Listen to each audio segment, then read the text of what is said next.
I actually feel like we're right back at the start now with all the giggles and everything because we've had such a good night tonight. But I thought we'd start tonight off. I got a phone call today at work, and it was the power company telling me that next week the power's going out, and because we have life support equipment here at the house, they have to, by law, they actually have to tell me that the power's going out for an extended period of time. And of course the first question I asked was, well, how long's the power going out for? And it turns out in this instance it's going out for approximately 7 to 8 hours, but that's what brought about tonight's episode, and that is what happens if the lights don't come back on. What do you do then? So how are you guys? Something to think about. I'm going alright. Bit rough, but I'm getting there. Fernando still got the giggles, I can see that. Because No, I swear to God, I didn't even know we started. We are recording. We are recording. Yes. No, I mean because you said it so nonchalant, and then right before I guess you pressed the record button, it's we were just joking around, and then you just started. I was like, I was recording the joking around as well. Oh yeah. That's there. oh shit. No, we have a blooper reel for this episode if it ever comes out. It might. All right. I don't know. We might throw it on the end, possibly. I mean, probably, maybe not. But before we get into the actual topic, what does everybody think of the new look? Because it's taken a long time to get this up and running, and we are going in a new direction with the look and everything. And with this new sort of more mainstream thing, it's going to open up a few different topic genres for us as well. So. We're going to spread our wings a little bit, so it's still going to be everything that you guys love, but we might delve into some other areas as well. Nothing wrong with expanding horizons. There's only room to grow. That's it. But tonight's episode is all about the power going out. And I know you guys are both keen on this one. Which is very convenient because, this is the first time I'm recording here in Florida. I'm not in New York anymore. And my survival level just went up a couple of notches because one of the worst places to be in a power outage is in a highly populated area. Mm-hmm. So, them gators. That's fine. That's food. Well, I mean, we are on the tippy top of the food chain. No, we're not. Fernando fights alligator. Yeah, I think the gator's going to win, man. Nah. They can run pretty quick. Hit it. What are you doing? I'll grab it by the neck. I'll give it a noogie, and then I'll.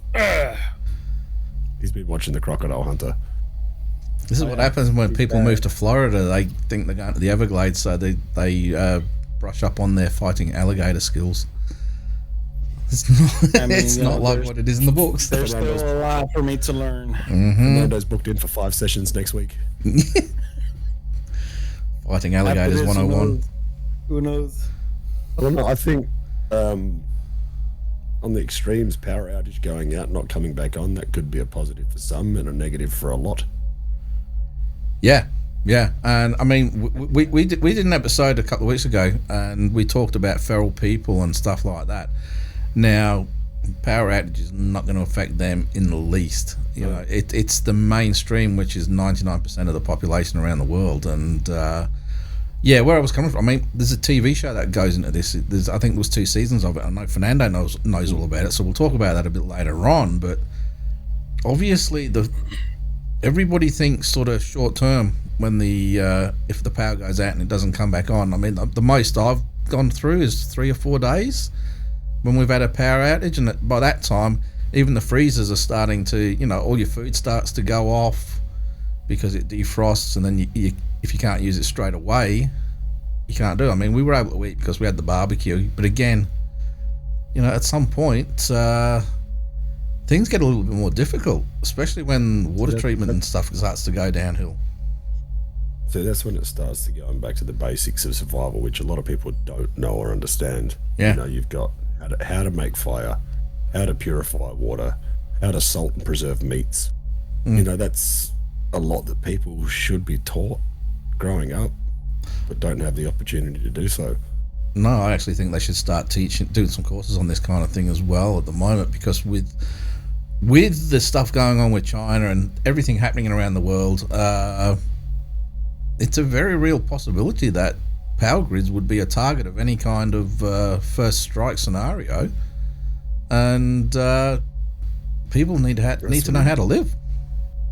You know, you get EMP drones coming in for drone strikes, and that's it. Yeah, that's it. There goes all your modern cars, everything. Well, even older cars, you know, I mean, you've got to go back quite a way before you find a car without any kind of electronics in it. But that they are a few out there. My bike relies on is the start button, but you can bump start that. Yeah. And it's carbide, so it's even better. Yeah, well, I'm stuffed. I've got fuel injected, but, you know. I know that, you know, even back in New York, especially when COVID hit, you know, between myself and family members, we all decided to see if we could pick a point, you know, where to meet up, so we could all, you know, just in case if anything happens, we know where and when to meet up. And you know, taking some safety precaution, always having canned foods, but you know, it's that comes, you know, with what we were saying earlier, like once all that is gone, the problem will be, you know, starting to scavenge, doing the whole, you know, trying to find ways to survive. And then obviously there's going to be some people with that mentality where, you know, survival of the fittest comes in. Then, you know, you're you know, nature won't be your only enemy. No, it's gonna be. So, I mean, the first thing I'd do is get straight out of suburbia. Yeah. Head somewhere rural. You know you're going to have animals there. You know you've got stockpiles of canned goods, foods, rice, grain, all the rest of it. And the population of kangaroos and whatnot you got here, you could survive for months and months on end. But we're talking years, really. Yeah. I mean, our population of food that we have rolling around is phenomenal. It's just you need to know how to find it. Yeah, that's it. Now, okay, so we go back to the event. The power goes out. So the first thing you need to worry about first off is obviously safety, because at first you're just going to think it's the power, you know, your power, and not as a whole worldwide thing. But then you've got to think about, well, what kind of a thing is it? If it's an EMP, any planes that are flying overhead, they're going to lose power, so they're falling out of the sky, and wherever they fall. So that's the first thing you got to worry about. And then you think about things like, okay, so the power's out. You've got no transport to go places. You've got no communications. Now, I can almost guarantee just about everybody knows somebody who lives a fair way away. And like Jeremy and myself, we've got family all over the place. And it's about, one, how do you get in contact with them? And then two, in places like the US and especially Australia, here in Perth, you've got to do that distance, you know. So it's bikes and pedal bikes and things like that. And then obviously when people realise that's the mode of transport, people are going to start getting mugged for their pedal bikes and things. And like what you were saying, is it's a good idea to have a place where everybody meets up in the event of an emergency like that. But how many people out there actually go ahead and plan that? Prepare. I came across a lot of videos on, you know, on survival, which is, you know, kind of weird that, you know, today's topic was on this, because, you know, I didn't even realize it until like a couple of days prior. But there's a couple of people being like, well, if the apocalypse, because this would fall under some sort of an apocalyptic event. Yeah. Would you want to try and survive?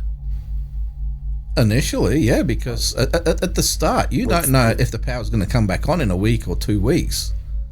You know what I mean? It's not it's not the end of the world at the start. It's when people realise that, okay, weeks are turning into months, and months are turning into years.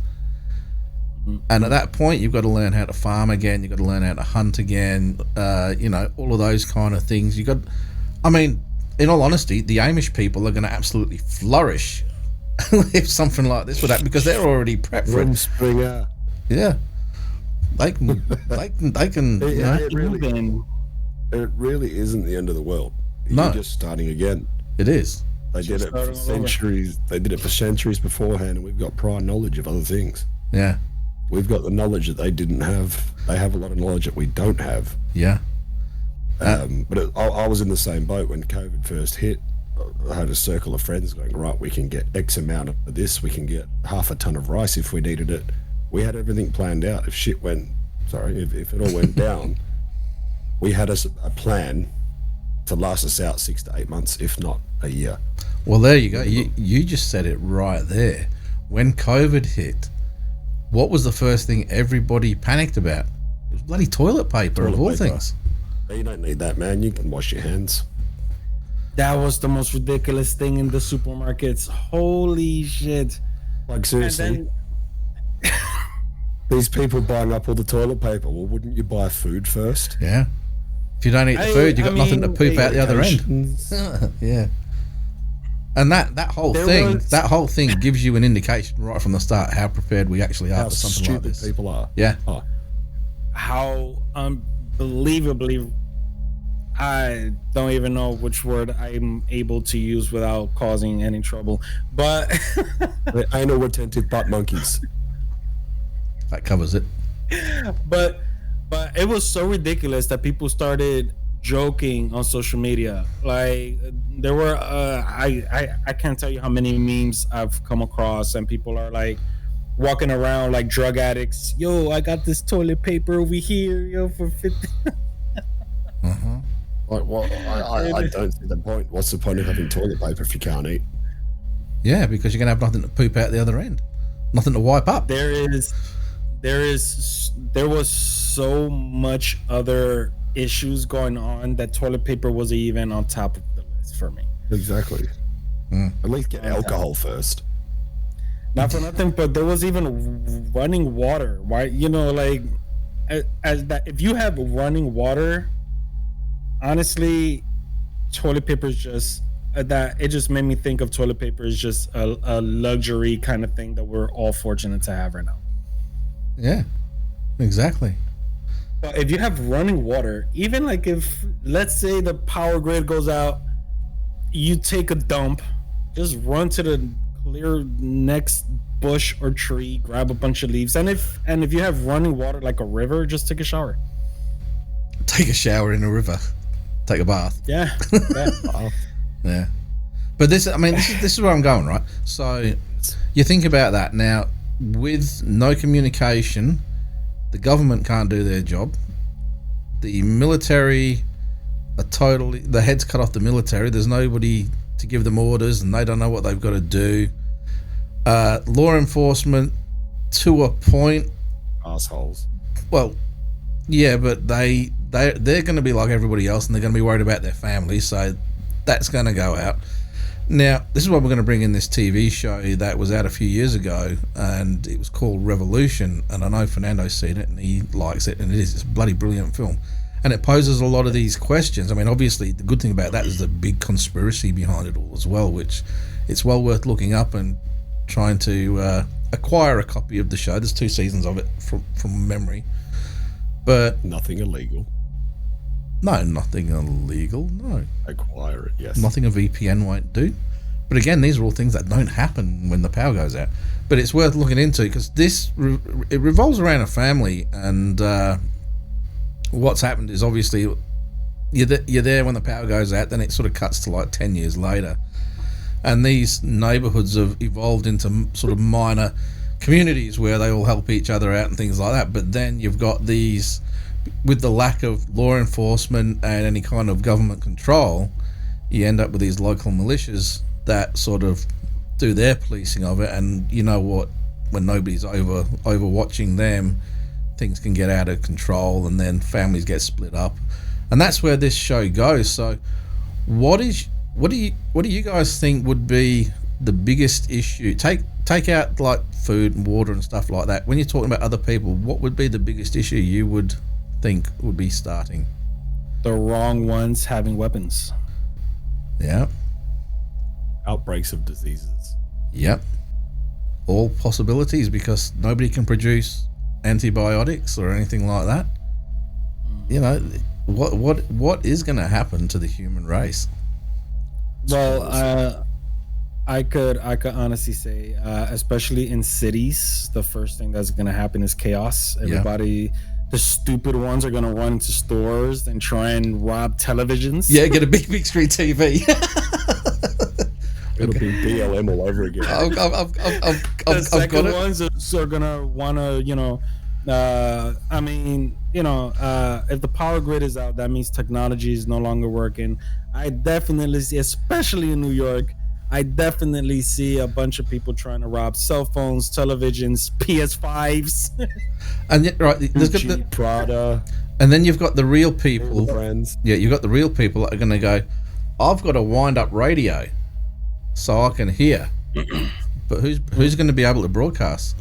Not for nothing, but I see, smart ones would want to rush to the supermarkets, try and stock up as much as you can. But then that's where the chaos comes in, because for sure there's going to be people that if they see you taking too much, they're going to want to try and grab what you have. And then, so I think, what would be your go-to place to go to if this was to occur? As in for survival or for grabbing supplies? Grabbing supplies. Well, you don't know my wife too well. She's we've got supplies. We're not going to get started there. She's been good for me. And then, like we've got we keep a decent array of a first aid kit, which is enough to survive with. Non-perishables, we've got them throughout our cupboard. We got a kid. Even before that, we have plenty of tin food in the house. And then having the knowledge that I have acquired, I can hunt and gather as much as needed. Yep. Like I said, my main focus will be getting my family out of the city. Somewhere safe, yeah. Yeah. I mean, the first. It's all right because you're all in the same house. But like my kids, well, but they're old enough to fend for themselves. I know that, but as a father, you still want to know that your family are going to be safe. But the problem we got is your priorities might not necessarily be the same as theirs, and this is going to be the same for every single family. My son Josh, he's got my granddaughter, and she's 7 months old, something like that, 8 months old now, and his priority is going to be his little family. My priority is my family, but my family now have reached that age where I've got my oldest son still living with us and my stepson still living with us. I've got my stepdaughters probably half-hour drive away, which is still doable on a pedal bike, but my daughter, she's up near where you are. That then becomes, instead of being an hour drive, it's about 4 hours, 5 hours on a pedal bike, depending on how good you are. I mean, my fitness level, a day and a bit, but and these are things, and that's what will happen is people will start getting fitter because they've got to manually do everything again. The human race will actually start getting healthier to a point, and then you've got the strong taking out the weak, and the weak won't survive, and things like that. That will happen to a point, whether it be through natural selection or whether it be through human intervention. That sort of thing will happen, and it's going to mess with your head. It's going to mess with your head because not only do I have to be able to get in contact with them by riding all the way up there, but by the time you get there, if they've had plans and they've gone somewhere else, then you've done all that for nothing. And then when you come back to your own house, what's been happening for the 8 or 9 hours when you haven't been there because other people are doing things? It's a scary proposition. It is. That's why I'm glad I've got firearms and a bike that's carbureted. Well, at least your bike is still running. My bike is off the road at the moment. Well, all I could say is that even though I'm not in the in New York. There is a very high population here. Yeah. So my thing would be, right, this might be a little controversial, but if power grid goes out and you have the means to, let's say, would you guys, knowing that this person is a bad person and he's in your neighborhood, would you go right away and just try and take him out? No. Somebody else would probably do it. Exactly. Why would you waste your resources, time, and energy to get someone that's a bad person when you could be saving yourself and your family? Yeah, and you think about it, right? You think about it. If the power goes out and the first thing you do is go to take out those people that could cause you problems, what does that say about you as a person? Oh, the lights have gone out. Shit, I've gone straight to vigilante mode. You've got to. You can't have it change you any more than it's naturally going to. Don't help that process. But like, this was a consideration with a New York state of mind, because I lived in a building. Hundreds of people lived within my building. Half of those people were pieces of crap. So, and how many of them are drug addicts? Criminals. Let nature take its course. They won't be able to get their drugs. They'll end up dead. Yeah. But it's still a danger to me and my family. No, it's not. No, which goes back to what Jeremy was saying at the start. Make sure your family is safe, number one. Of course. But if you're in a city, that might be a little bit more difficult to do so. So if they had that same state of mind that you had, by the time you're gone and trying to find them, they could be yours, kicking in the door for your family. Why waste your time and energy? I don't know. Or you all go there and then you end up losing 2 or 3 people that you care about to try and get one person. It's not worth it. No. I'm going to go into something. Look, as fun as it would be, just take them out later on in life when you see them. No, just concentrate on your family. Like I said, natural selection, they'll sort themselves out. But there was something else that I was going to bring up, which is a completely different show, and we will do this show as well. But preppers. Yeah. No. Something else. It's to do with, this has all happened before and it will all happen again. And it does tie into Atlantis and a lot of these other things. But even with the power out, eventually, do you look at it, Nikola Tesla and all them, they created energy from nothing. It will happen again, but it will take a long time to obviously. You just go back. It's not just go back to the Stone Age. Yeah, you're going right back to the start, and then natural progression again. You will get back to it, and that's what they're saying about this theory, in that each evolution of humans reached to a point where it comes to critical mass of technology and this, that, and it does damage, and then the world just goes, sort you out, start again. And they reckon we're on our 4th or 5th incarnation through, and it'll have happened to all of them before, and it'll happen again. And that's one of the lines from Battlestar Galactica. It's all happened before, and it will all happen again. And it's funny how it does tie into the human race, but the power going out, everybody would look at it as a cataclysmic event, but as Jeremy said, it's just a new start. Everybody is forced into a reboot and a new way of living. It'll be a healthier way of living.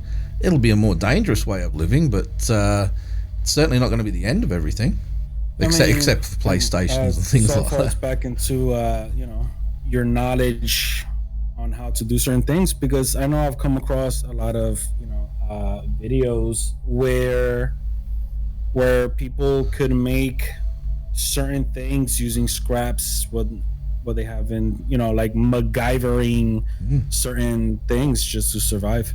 There's actually this book that I came across, and it shows you a bunch of stuff that you could do to survive basically anything out there. It shows you how to do certain things, even create a small amount of electricity, if I'm not mistaken, using certain things, putting together coils and stuff, copper coils and everything. Well, not just that. You think about it, it goes back to nothing, and you're supposedly starting at what they would call a stone age. Yeah. Now, you've still got all this refuse and rubble when everything slows down. So you've already got a head these start. technology advancements that are already there that you can utilize. Yep. You know, let's be honest. Like, people could do with the reset. Well, yeah. You look at the amount. I've If you long look, said that. yeah. If you look in your garage now, and you look at all of the tools that you've got, I could make a pipe bomb. No, I'm joking. there are things you can do. But if you go back when all they had was a piece of flint, and that looked wrong, I know, but you know, Again, yeah, and Antonio Banderas. we are not starting on this again. You know, we're nearly finished, so we just got to hold it out for another minute or two. Hey, you went off topic. Oh well, no, Oh my god. I was just saying they started off with Making martinis. flints and things, whereas we have got, at least forget the power tools, but a lot of the manual tools and things. You know, I mean, even lathes. There are manual lathes out there. You can do that. You don't need an electric lathe and stuff. Look at your old Singer sewing machines. There's your clothes sorted. Yeah, the old foot pedal stuff. There are ways and means, and it is definitely not the end. It's just a complete reinvention of life as we know it. Think about all those influencers that won't be able to make money. And I speaking, was just thinking about that. That's, How good is that? I sell I my was thinking butthole for about- $9 a month. Well, I can't do it anymore. I was thinking about all the parents with these kids that don't know nothing but their cell phones and how miserable they look dealing with them through this. The worldwide suicide rate would quadruple. yeah. I can't share my photos with anyone. Oh I can't make money. Well, guess what? Find something else to trade, like maybe gold that you should have invested in to start with. Money isn't going to be worth shit. Think about- It's going to be. Think about all yeah. those people that have invested in gold, silver, bronze, copper, everything like that. It's not even going to be They're that. laughing, It's going, not even "We've going to got be that. tradable currency." It's going to become a barter system again. Of I've got clothes. Yeah. I've got extra clothes that I'm prepared to barter away, and they have something else, or they have services. Gold will never lose its value. No, it won't. But But let's just say during, let's say the power grid goes out and there is absolutely, for sure that none of this stuff is coming back, and we have to live years, possibly a lifetime with nothing. I would rather have food or resources over gold any day. Yep. You start running out of resources. Gold is still used as a tradable currency for resources of food. What are you going to do? I'll give you a t-shirt if you give me the can of food. Hey, here's a bit of gold. But you can't really do nothing with it. Besides, Start using it to start with. that is assuming that a livable conditions starts to come back. Because I could honestly say I think like 80% of life will It'll be gone during. It'll be like Fallout. Everybody's collecting bottle caps. hey, don't joke. That bottle caps would become probably represent a coin and some kind of a currency somewhere. It's what you have on hand. Yeah, it's what you have on hand. Thinking about it now, I've got ammunition. I'm going to the Perth Mint. There's no electricity in place. All the vaults are open. Yeah, but the problem you've got there is a lot of other people who have got weapons are going to be going there as well. Then it's becoming a big shootout at the Perth Mint. It's the Alamo. Yeah, definitely. Oh man. That's why you sit back on a tall building and watch them run out. Well, I've got to tell you, right, this episode is not going anywhere near where I actually thought it was going to go. It's just going in a completely different bloody direction. So We're on topic. we are on topic, but it's taken in a completely different direction to what I thought it was going to go, and that's pretty much what life. That's what life's going to throw at you if the power goes out. Nobody knows what to expect, and people Gary have to would learn. Still be asleep because his alarm clock didn't go off. No, I actually wake up before my alarm clock. I'm an early riser, except on... No, I actually am. I'm an early riser, but I like to go to bed Not when late. the lights go off. I still wake up. Sexual joke. Oh, dear Lord. Oh my god. It's terrible. Anyway, when we Well, talk, you are at that age. when we talk, hey, less about age, please. Hey, check this out. What if they roll up when the power's gone out? You won't need the phone holder because you won't need a phone. He's on the bloody phone. Look, he's got his little Here's the iPhone. thing, though. Power's gone out. What happens if you've got one of those hand crank battery chargers once the EMP's finished and you've got stored maps? These are things that you have to worry. These are things you have to think about. And You know, what about having old handheld radios when the not power comes back, but when you have electricity again? yeah, So there's communication. yes, but that won't You know what I just be thought for a about right while. now? Yeah, go on. What if, right? Mm-hmm. I see the human race coming together during an apocalypse. If there is a third party interjecting into this apocalyptic event. For example, you pulled out the aliens. What if these assholes, right? All of a sudden they were like, they don't have power. Let's go down and take over. No. All of a sudden you see a bunch of aliens just coming down. Have you seen that? Don't you think? Have you seen that show, Falling Skies? No. Any alien civilization that has the power to fly interstellar craft here, and like I said, I already believe it's happening.